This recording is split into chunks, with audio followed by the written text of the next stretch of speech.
Сәлеметсіздер ме, құрметті оқушылар? Назарбаев зияткерлік мектебіне дайындық сабақтарымызды ары қарай жалғастырамыз. Кезекті сабағымыз бүтін сандарды қосу. Сабақты жүргізетін мен Бекболат Қайрат. Сонымен бүтін сандар. Бүгінгі сабақта біз бүтін сандарды қалай қосуге болатынын үйренетін боламыз. Және осы бүтін сандарға біз практикалық бөлімде қалай есептерді шығаруға болады, соны үйренетін боламыз. Олай болса, бірінші бүтін сан. Бүтін санды біз, яғни қосқан кезде біз қалай қосамыз?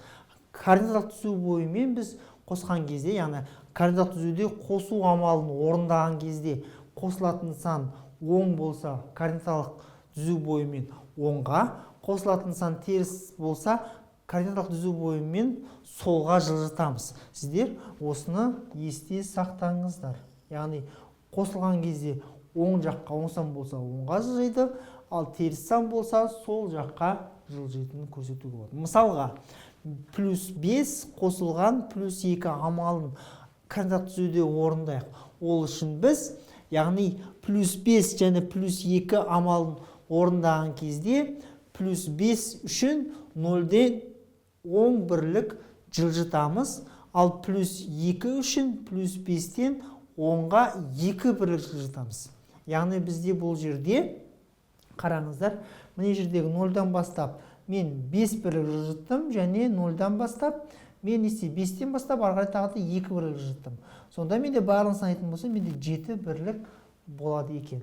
Сонда біз 0 нүктесінен бастап плюс 5 бірлік 10-ға жылжыттық, 0 нүктесінен және 5 нүктесінен бастап біз плюс 5-тен бастап 2 бірлік 10-ға жылжытқан кезде онда қосындысы менде плюс 7, яғни соңында плюс 7-ге нүктесіне тоқтағандықтан біз, яғни плюс 5 қосылған плюс 2 тең плюс 7 екенін айтуға болады. Енді плюс 6 қосу плюс 5. Не істейміз бірінші? Плюс 6 0-дан оң жаққа 1, 2, 3, 4, 5, 6. Мына жерде. Енді 6-дан плюс 5. Тағыда менде 1, 2, 3, 4, 5. Яғни жерге тоқтағандықтан жауабы болады менде плюс 6 қосылған плюс 5 тең болады менде плюс 11 екенін көруге болады екен. Біз онда координаталық түзу арқылы біз орындауға болады. Екінші мысалда. Енді біз не істейміз? Қараңыздар. Минус 4 қосу минус 6 амалын координаталық түзуде көрсетейік. Ол үшін біз не істейміз? Яғни бұл амалды орындаған кезде мен минус 4 үшін 0-ден сол жаққа, яғни минус болған жағдайда солға жылжытамыз. Солға 4 бірлік жылжытамыз, оған қосамыз, яғни несені минус 4-тен солға тағы 6 бірлік жылжытамыз. Сонда бізде жауап не болады? Менде 10. Минус 10 болады екен.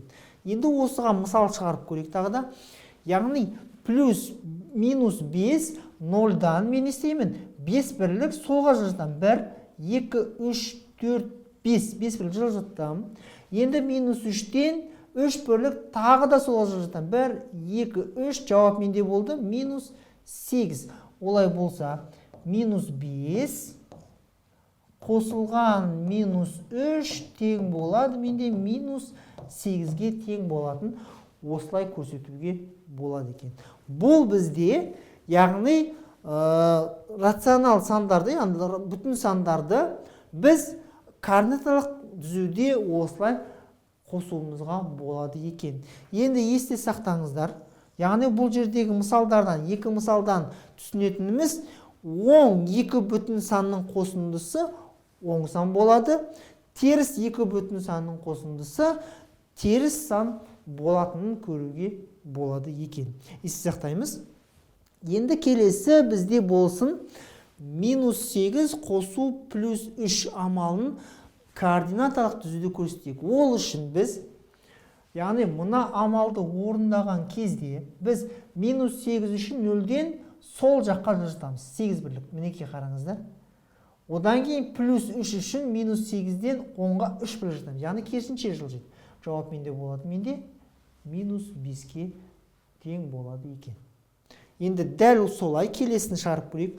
Минус 7 қосу плюс 3. Минус 7 0 нүктесінен. Яғни сол жаққа 7 бірлік. 1, 2, 3, 4, 5, 6, 7. Және де біз не істейміз? Оң жаққа 3 бірлік. Минус 7-ден. 1, қараңыздар.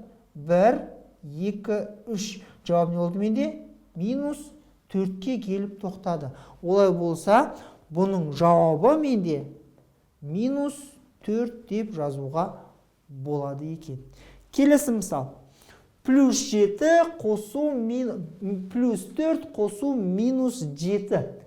Ол үшін істейміз тағы да. Оң жаққа, 0-ден оң жаққа 4 бірлік жылжытамыз. Одан кейін 7 бірлік солға жылжытамыз. Жауап менде минус 3 деген болады екен. Сонда бізде минус 3 деген жауабы бізде мына қосындының жауабына тең бола алады. Дәл сол сияқты плюс 7, плюс 8, плюс минус 6 десек. 0-дан 8 бірлік оңға жылжиды. 1, 2, 3, 4, 5, 6, 7, 8. Одан кейін не істейміз? Минус 6 болғандықтан солға 6 бірлік жылжиды. 1, 2, 3, 4, 5, 6. Яғни жауап менде 2-ге тең болады екен. Сонда бұның шешімі бізде 2 болады деп айтыламыз. Сонымен оқушылар, біз есте сақтайық. Теріс сан мен оң санның қосындысы теріс санда болуы мүмкін, оң санда болуы мүмкін.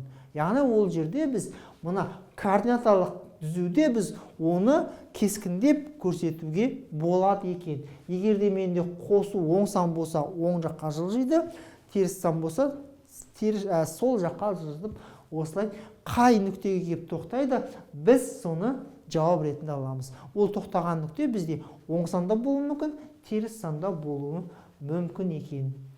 Сонымен келесі.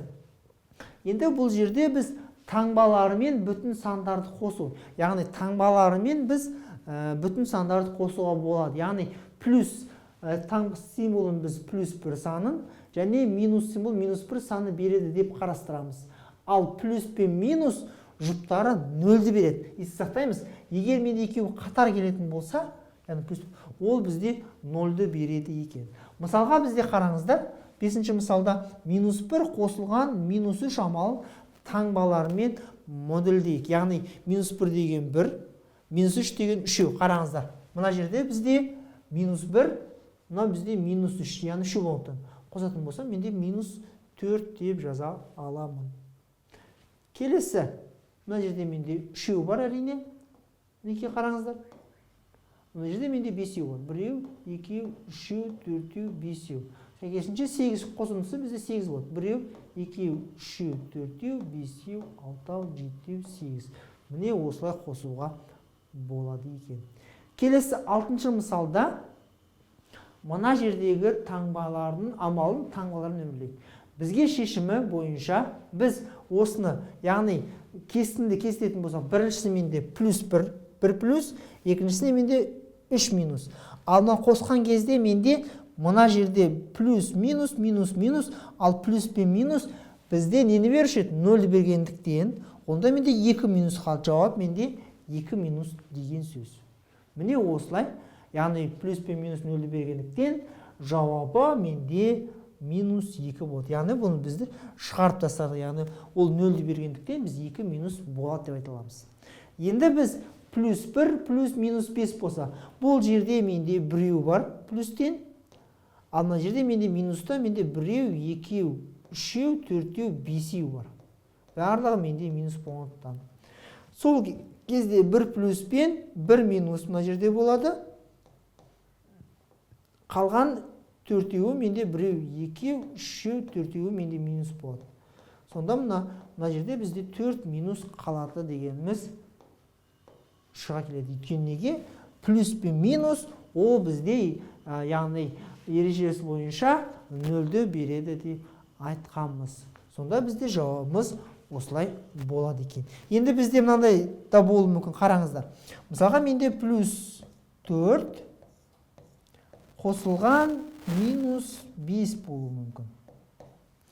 Мына жерде менде санайтын болсам, менде плюстерден қараңыз. 1, 2, 3, 4. Мұнаның барлығы менде плюс. Ал минустерден 5. 1, 2, 3, 4, 5. Онда менде мына екеуі нөлді береді, мына екеуі нөлді береді, нөлді береді, нөлді береді. Сонда бір минус қалғандықтан бұның жауабы мен -1 деп жазуыма болады екен. Сонда менде плюс пен минус жұптары нөлді береді деген ережені қолдансаңыздар болады. Енді есепке келейік. Енді бұл жерде модульдің ішіндегі 9, ол бізде -9-ды береді. Модульдің осыдан шығады.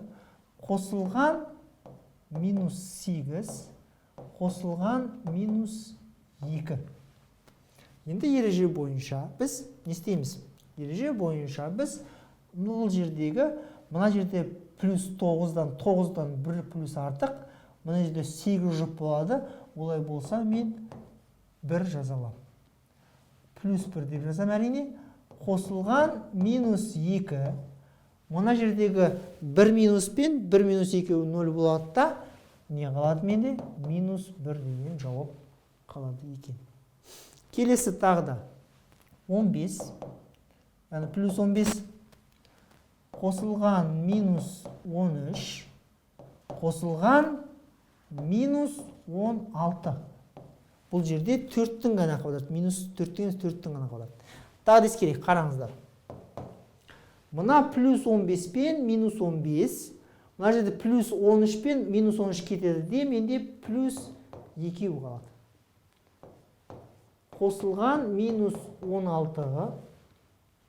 Ал бұл жерде менде 2 плюс 2 минус, мына жерде 2 кетіп қалды. Не қалады менде? -14 деген жауап болады екен. Келесі. Теріс санды теріс санға, яғни 2 рет көбейткендіктен, бұл жерде 25 деген болады. Сәйкесінше плюс 25 болғандықтан плюс. Ал бұл жерде менде -49 деген болады. Плюс 25, минус 25 кетті. Қалды менде -24 деген жауап болады.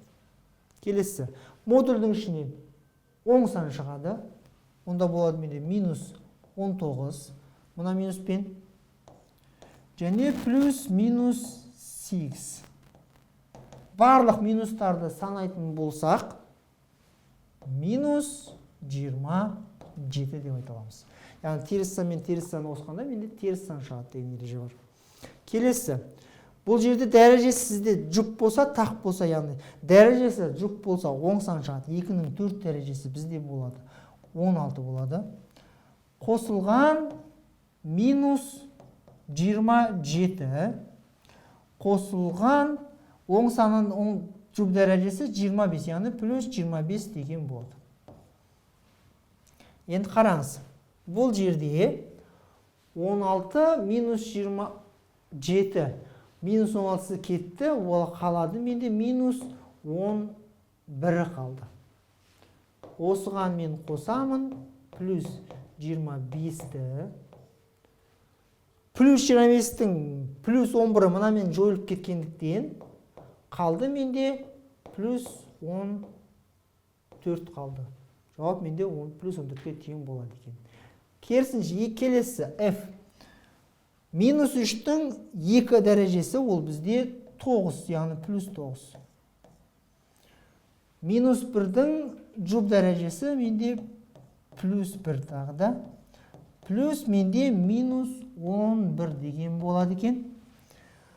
10 санға 10 санды қоссам 10 сан болады дегеніміз, яғни плюс 10. Қосамыз минус 11. Сол кезде болады. Қараңыздар. Плюс 11, минус 11 жауап болады менде минус 1 болады. Екені минус 10-ы мұна мен жойылып кетті деген сөз. Келесі, ең соңғы жи. Біріншісінде менде минус 8 болады. Кез келген санның 1 дәрежесі өзіне тең дегеніміз. Қосылған модульдің ішінде 2 минус менде қосылды. Минус 9 болады. Қосылған болады, мұнау бізде бірге. Жұп дәрежесі неге тең? менде минус 8 қосылған 9 модульдан оң сан шығады. Қосылған 1. Енді қараңыз. Минус 8, мына минус 8, мына жерде плюс 9 ғой бұл жерде. Ал болады бізде бұл жерде плюс 10 болғандықтан мен айта аламын плюс 2 деген жауап болады. Өйткені мына жердегі бізде плюс 8 бен минус 8 жойылады, мына жерде мен 2 плюс қана қалады. Міне осылай біз амалдарды, бүтін сандарды қосуымызға болады екен. Келесі өрнектердің дұрыс не қате екенін ажыратыңыз. Енді ескерейік, қараңыздар. Плюс 7 плюс минус 3. Мынаның, яғни плюс 3 мен мынаның минус 3 бұл бізге жойылады.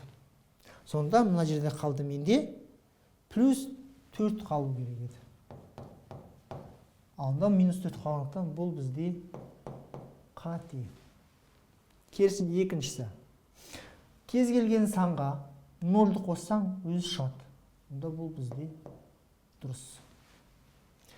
Келесі қараңыз. Плюстер қосылады. 3-ке 7 қоссам, яғни 3 плюске 7 плюс қоссам 10 плюс. Онда бұл да бізде дұрыс деп айта аламыз.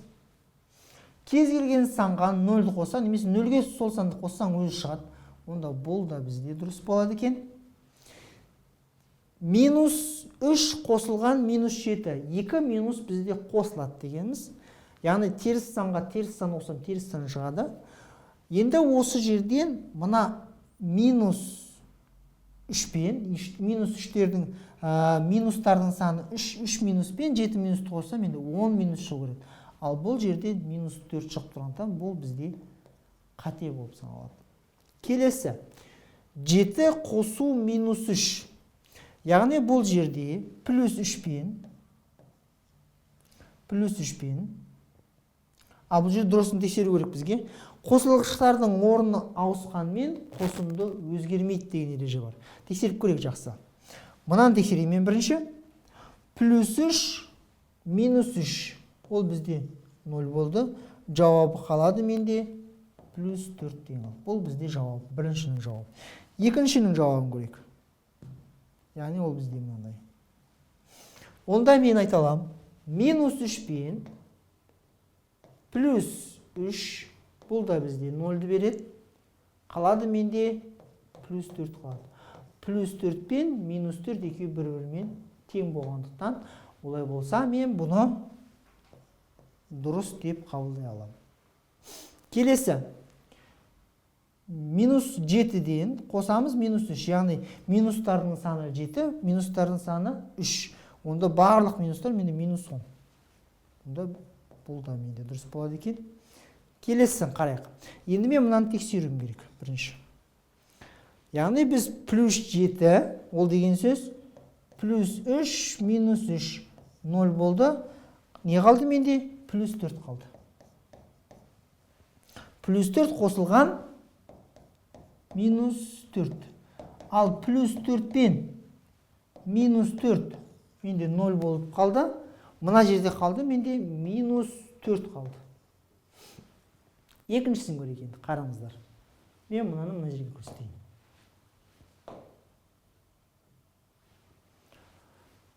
Минус 3 пен плюс 3 менде 0-ді берді. 0-ді түсініп жатырмыз ғой, өйткені бізде минус плюс. Минус плюс. Минус плюс. Яғни бізде мынаның жұптары менде 0-ға тең деп айтқанбыз жаңа. Мына жұптан 0-ге тең. Сәйкесінше мына жұптан 0-ге тең. Не осылай айтқанбыз. Енді қараңыздар, не қалды бізде? Онда менде қалды плюс 4 деген қалды. Плюс 4 плюс минус 8. Онда плюс 4 пен минус 4 ол 0-ді беріп тұрда, менде қалды тағы да минус 4 деген қалды. Онда мына екеуі бір-бірінен тең. Олай болса, соңғысы бізде дұрыс деп айта алады екенбіз. Келесі. Сонымен Келесі тест талдап көрейік. Қараңыздар. Келесі теңіз жұлдызындағы сандардың қосындысын есептеңіз. Енді бұл жерде біз бірінші минус 7-ге қосамыз минус 11-ді. Теріс сандар өзара қосылады, сондықтан мен минус 18 деп аламын. Келесі. Енді осы минус 18-ге мен қосамын минус 9-ды. Тағы да теріс сандар өзара қосылғандықтан минус мен жазаламын 27 деп жазаламын. Енді осы минус 27-ге қосамын мен минус 8-ді қосамын. Олда болады менде минус 35 деген болды. Онда жауап не болады менде? Е нұсқасында болады екен. Дұрыс жауабы менде минус 35. Келесі екінші тест талдап көрейік. Кестеде әр көлденең берілген сандардың қосындысы 0 болса, онда бізде К, Л, М, Н және П сандарының қайсысы кіші? Яғни бұл жерде бізде мынандай қараңыздар. Минус 3 қосылған 3 қосылған К тең 0. 2 қосылған L қосылған минус 5 тең 0. М қосылған минус 8 қосылған 4 тең 0. Келесі 2 қосылған 1 қосылған N тең 0. 5 минус 8 қосылған минус 8 қосылған П тең 0 болу керек. Осы жерде мен әріптерді табуым керек. Жақсы. Бірінші. Ең бірінші мен бұлай бастайын. Бірінші. Енді бұлай болсын. Бірінші. Біз минус 3-ке мен 3-ті қоссам 0 болды. Ал 0-ге мен К-ны қосқанда 0 болу үшін бұдан К тең 0-ге. 0-ге 0-ді қоссам 0 шығады. Келесі, екінші. 2 қосылған минус 5. Қосылғыштардың орналасқан мен қосын өзгермейді. 2 қосылған минус 3. Минус 2 мен мұнан кетті де, менде қалды. Минус 3 қалды. Енді минус 3 қосылған L тең 0 болу үшін бұдан L менде тең болу керек. Плюс 3 деген санға тең болу керек. Келесі бізде үшінші. Үшіншіде менде минус 8 қосылған 4. Ол болады менде минус 4 деген болады. Ал минус 4 қосылған М тең болады 0 болу үшін.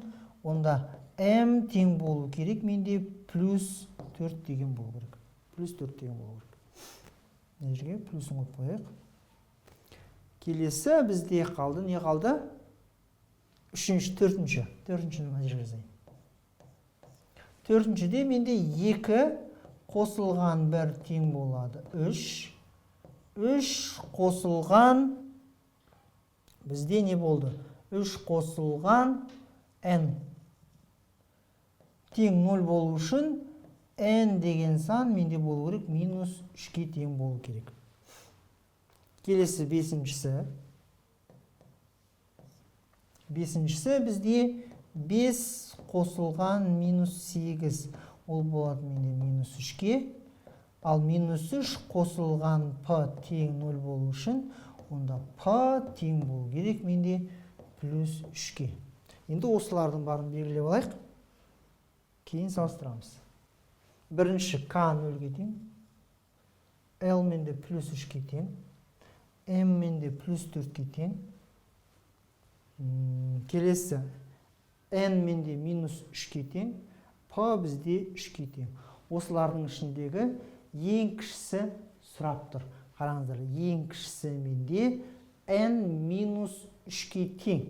Яғни теріс сан, қаланың барлығы бізде оң сандан 0, бізде теріс саннан артық болғандықтан, бұл жерде П деген саныңыз сізде плюс 3-ке тең болып тұр. m деген саныңыз бізде плюс 4-ке тең болып тұр. L деген санымыз бізде плюс 3-ке тең болып тұр. K деген сан 0-ге тең болып тұр. Ең кішісі n, олай болса жауап менде D нұсқасында екенін айтуға болады екен. Сонымен, құрметті оқушылар, бүгінгі сабағымыз осымен аяқталды. Назарларыңызға рахмет.